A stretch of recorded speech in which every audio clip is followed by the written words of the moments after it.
বাবা, এটা কার? আমার স্যার, আমার। সোনার চেন কোথায় পেয়েছো? কে দিয়েছে? ছোটবেলায় আমার বড় বোন আমাকে উপহার দিয়েছিল।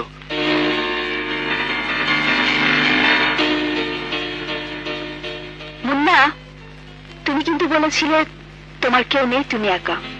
আমি আজও একা। স্যারকে আমার ছোটবেলার কথা বলছিলাম। এখন কিন্তু তুমি একা না মুন্না, মা মনি তো তোমার বড় বোনেরই মতো।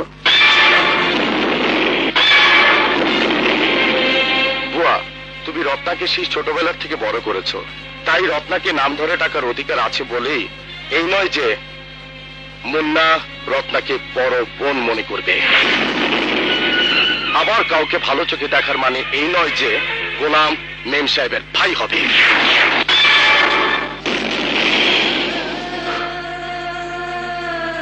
এত বড় অধিকারের কথা আমি কোনোদিন ভাবি না স্যার।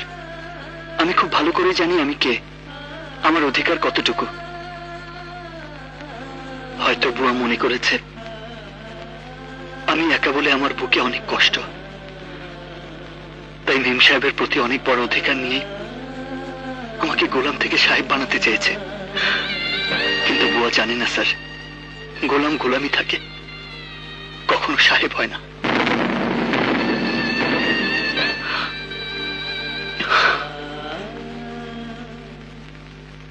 তুমি এমন করে ওকে কথাটা না বললেও পারতে, মুন্না কষ্ট পেয়েছে।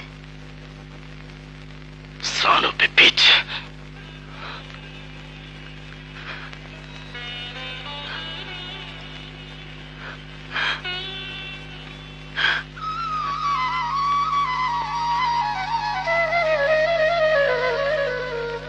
একটু বেশি কষ্ট পেয়েছো না?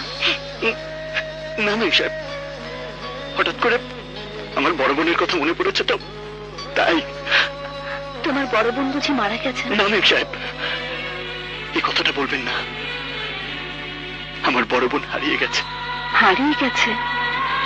তাহলে আমি তোমাকে বলছি, তুমি তোমার বড় বোনকে একদিন না একদিন ফিরে পাবে। সেই সুখের দিনটা আমার জীবনে যেদিন আসবে, ওই দিন আমার চেয়ে পৃথিবীর সেরা সুখী মানুষ আর কেউ হবে না। বলুন মেম সাহেব, আমার এই চাওয়াটা সত্যি হবে তো? হবে না কেন?